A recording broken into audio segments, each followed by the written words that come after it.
everyone. Thank you very much for having me here. It's great to meet you all. I'm actually affiliated at many places, as you can see. I spend most of my time at the Office of Astronomy for Development, which is an initiative of the International Astronomical Union.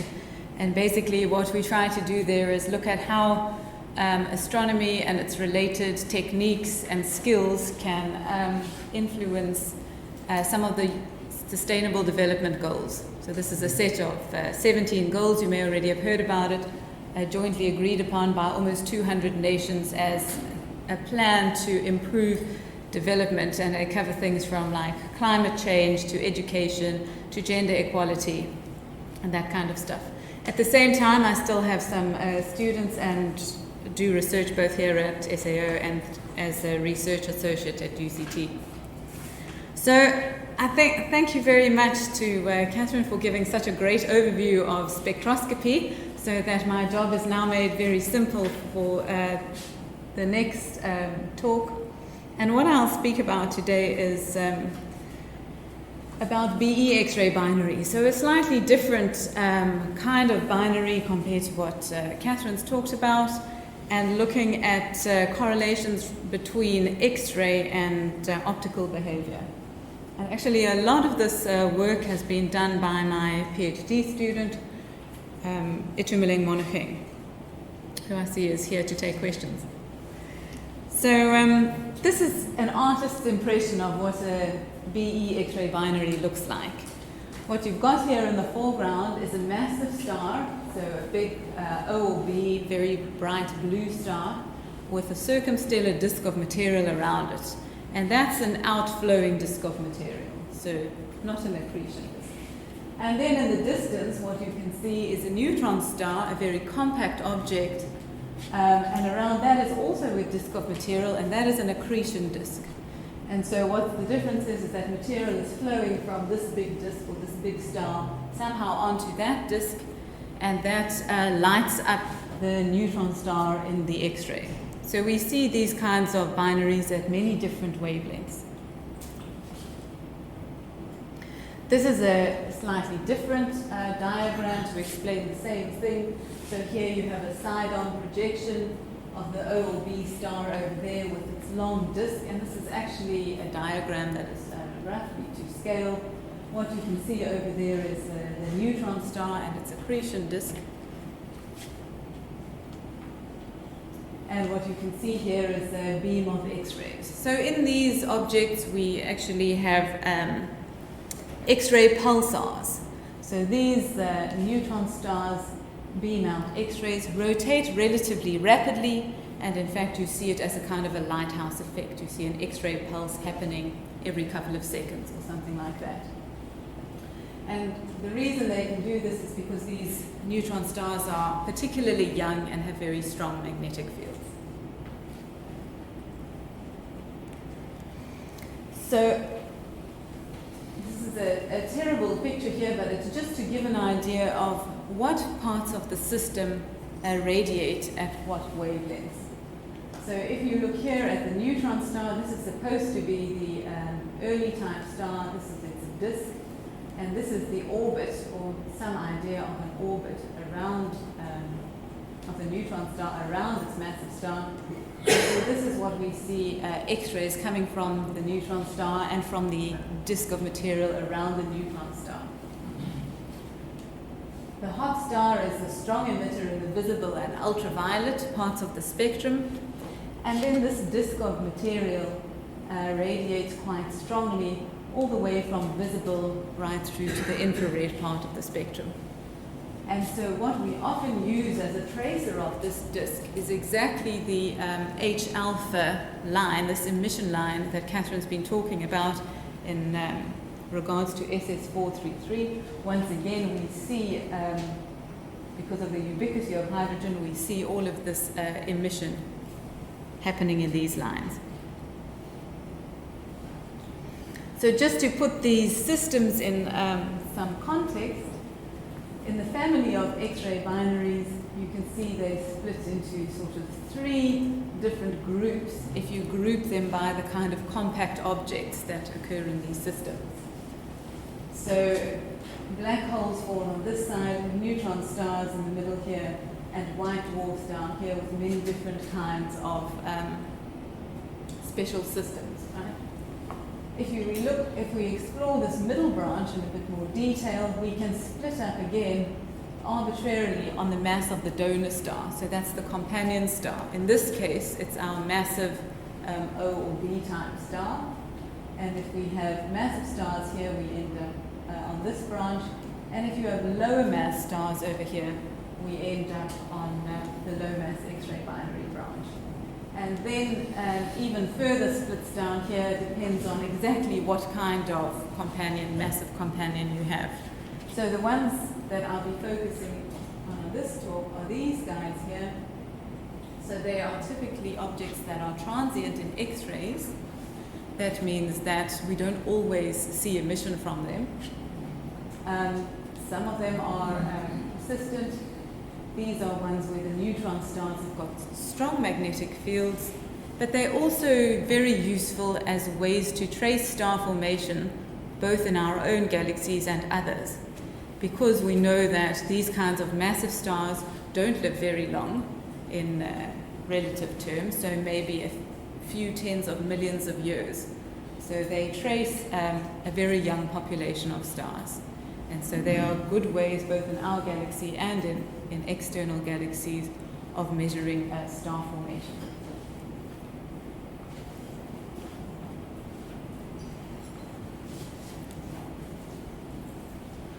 So the process that drives the X-rays in this, the X-ray emission in these kinds of systems is the process of accretion, which is quite an energetic process. And I'm very pleased to say that the only equation I have in this talk is much easier than the ones in Catherine's talk. So this is just, L here is just the X-ray luminosity of these systems. G is gravitational constant. Here M and R are respectively the mass and the radius of the compact object in the system. And this little m dot on it is the mass transfer rate.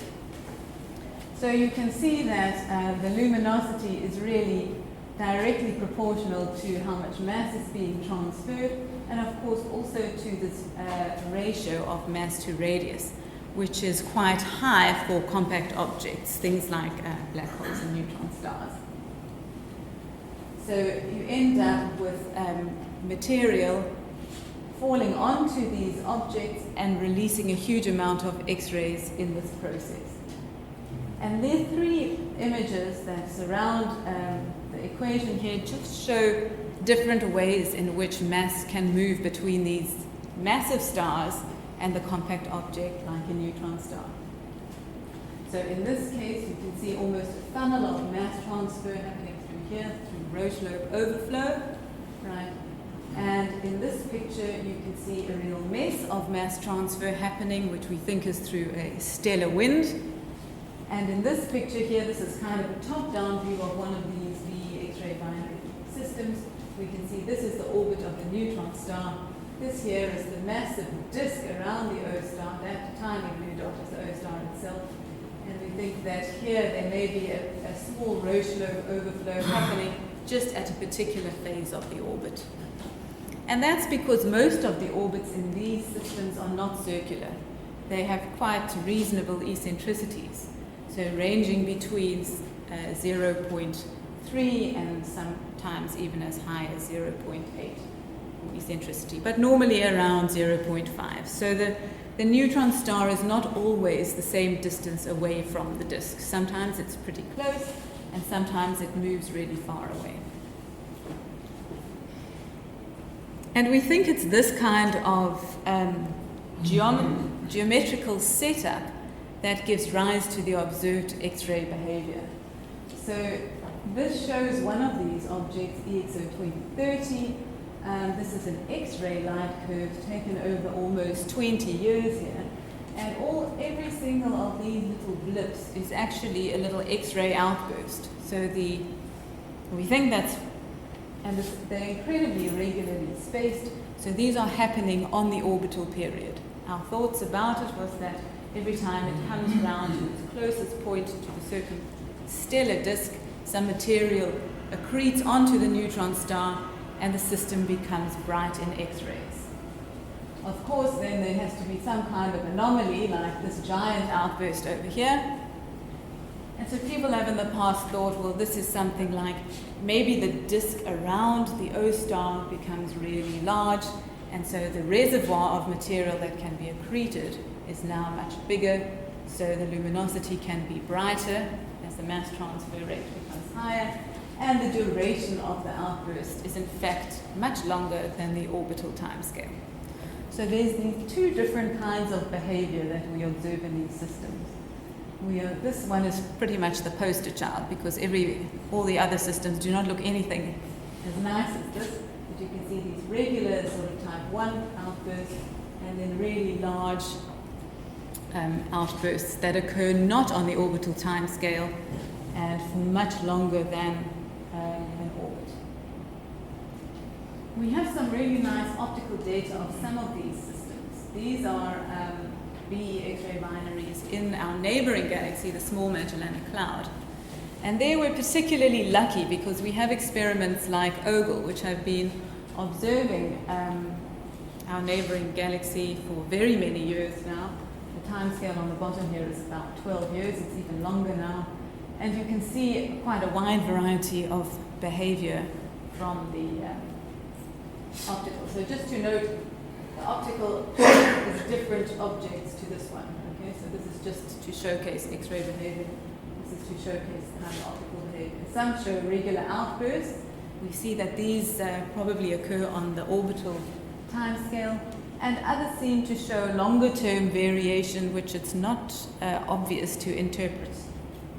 Others of these are just incredibly flat and boring, but they're in the minority, in fact. So a possible mechanism, right, is that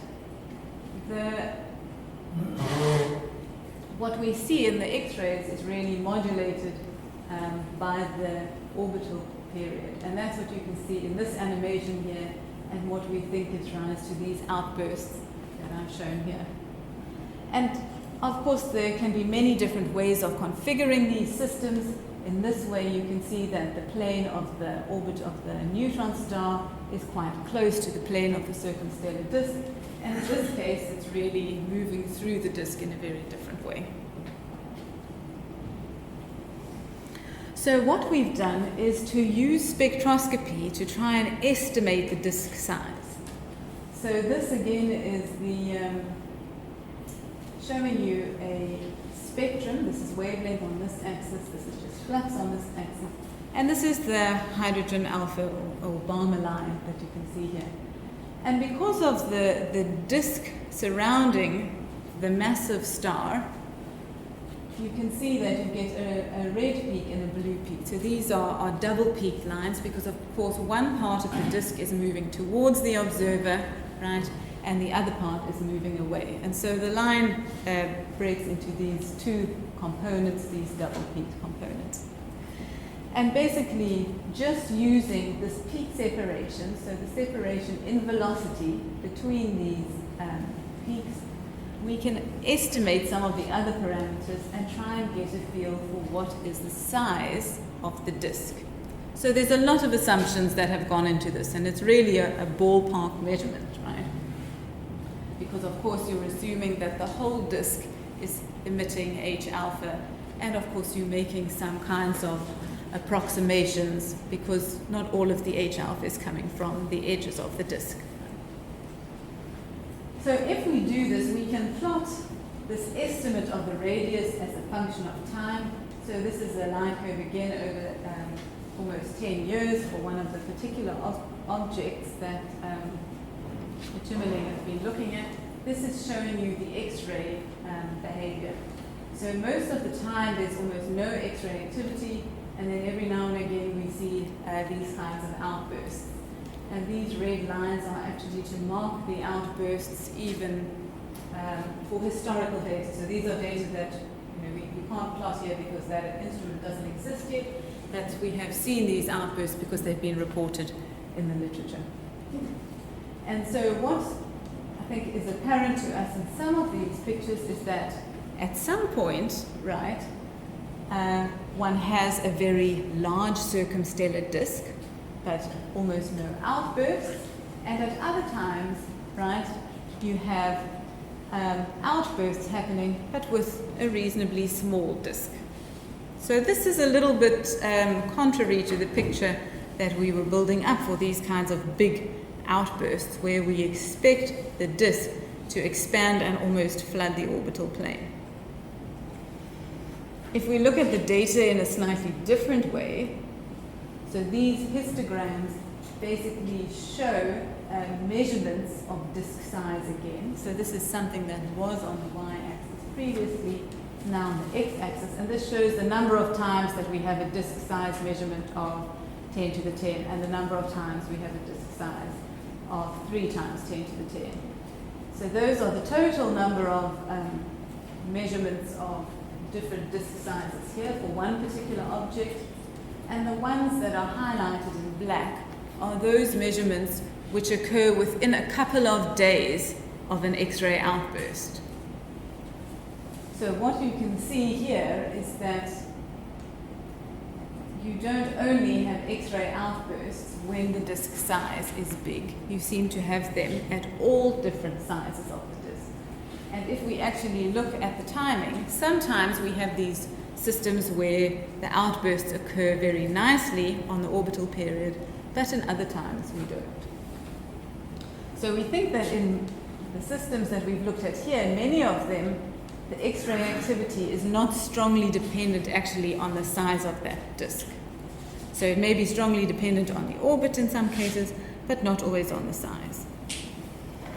And so there have been other clues to point us in the direction of questioning our understanding of this picture. One of these clues came from Rebecca Martin's simulations. So she does these smooth particle hydrodynamic simulations of these kinds of binary systems. And in May 2014, she reported this kind of interaction where they had simulated a disk that was not circular.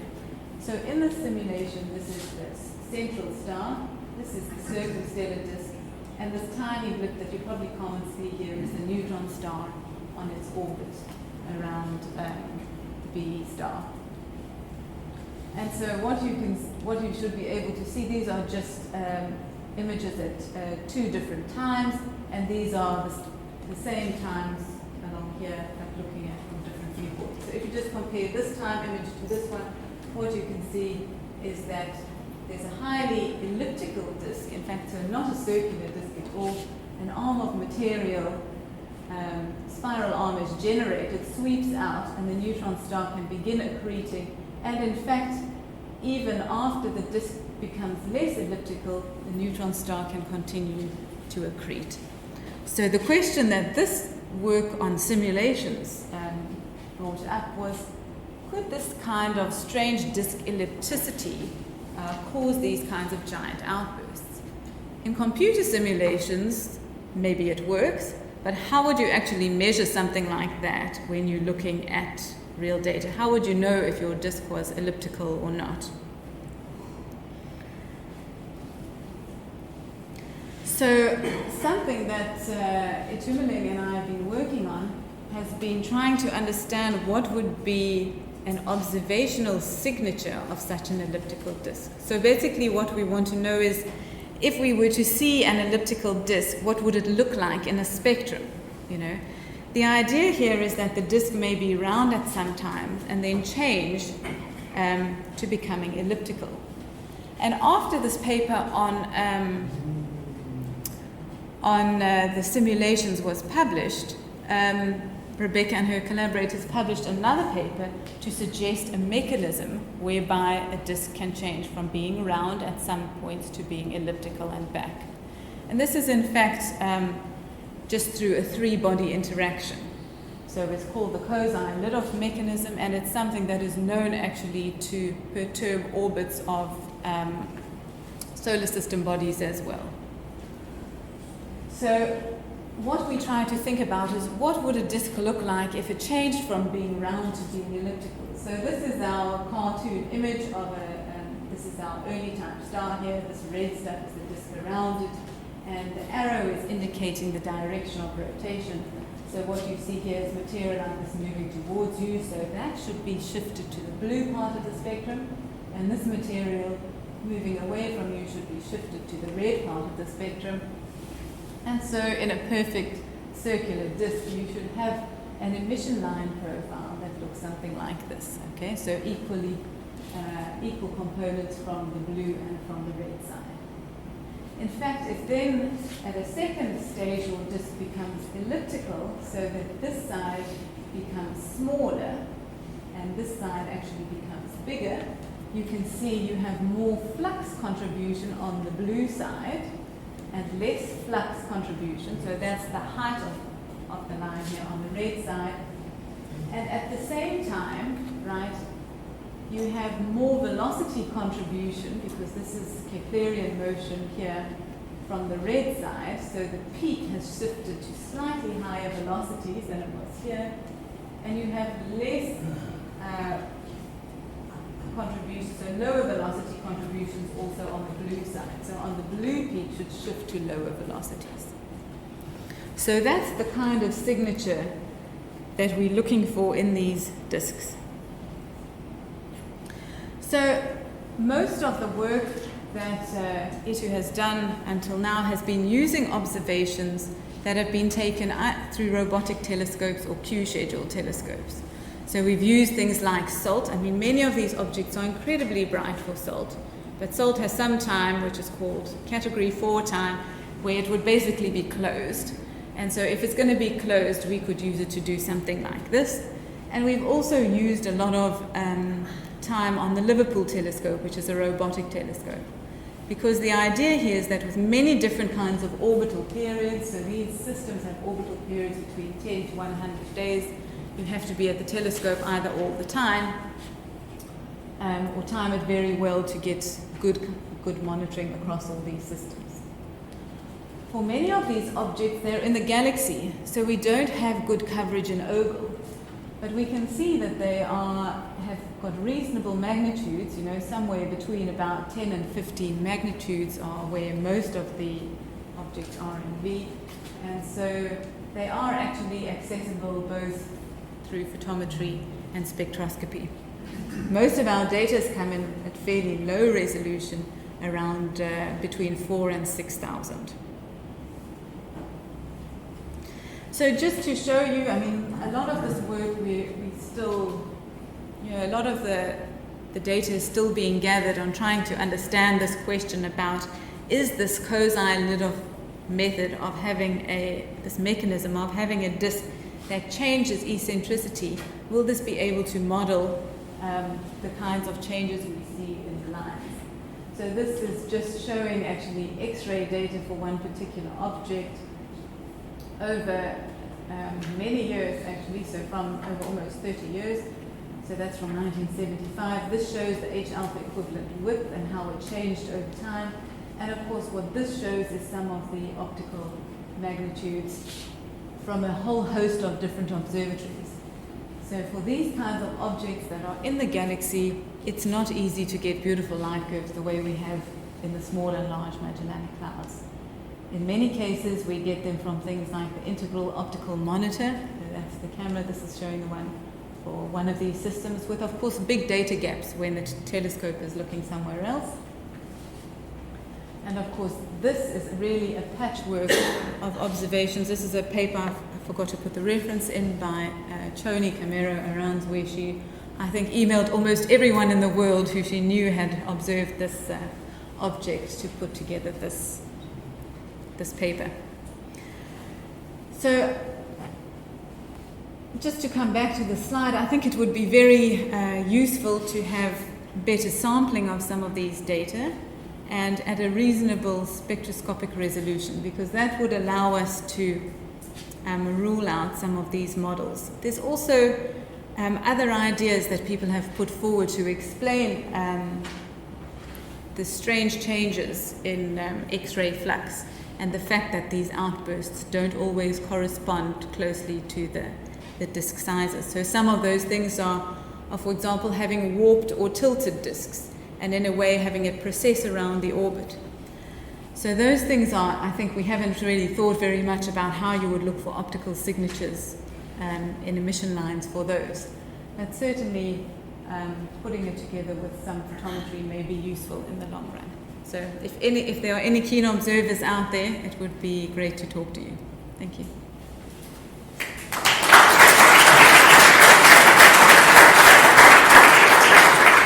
Thank you, Vanessa. Have we got some questions? Yeah. Have you indicated significant obliquity between the accretion disks and the orbits of the neutron star? Why is it like that? So we think there's no reason that they... Oh, that's that first image which showed... So you're saying the orbit of the neutron star and the accretion disk around the neutron star? Yes, well, everything looked like it had different axes. Yeah. So we think so one of the axes that will be upset is the neutron star formed through a supernova explosion, which probably had some kind of kick. So that means that it's probably orbiting in an axis that's different, not in the same axis that it formed originally. So we think that probably, depending on the mode of mass transfer, the way that the angular momentum will go onto the neutron star will define the accretion disk axis. So probably that would be close to the orbital axis. Of the neutron star. Yeah. So is my favorite object Cassini X1 one of these? Yes, I think it's not a BE X-ray binary because it doesn't have a disk, but it's a supergiant, right? Yes. Yeah, with a black hole companion. Yes, and it sort of has a 15-day flare periodicity, but very variable in the amount of the flare. What's actually considered to be reason for the kind of long-term variation in the amount of flaring that happens? Is there any... Is that in the optical that you're talking about, or the X-ray? It's in radio, X-rays, infrared, but for example, in what you've been showing, you see different extents of flares over time. Is there a particular sort of reason for the variation? So that's what we're trying to get to the bottom of here. So one idea has been, well, if these BE stars sometimes entirely lose their disks. If I go back maybe one slide here. During this time, AO 535 was just a normal B star with no disk. And so we wouldn't really expect to see any X-ray activity during that time, which is kind of what we see. And so initially we thought that it would be due to maybe larger disks than normal, contributing to larger X-ray outbursts. But now it seems that it's more complex. You can even get the same thing with a small disk, but with a disk with a tilt or a precession period. Okay. Anything more? Otherwise, I think we should move on. Thank you very much.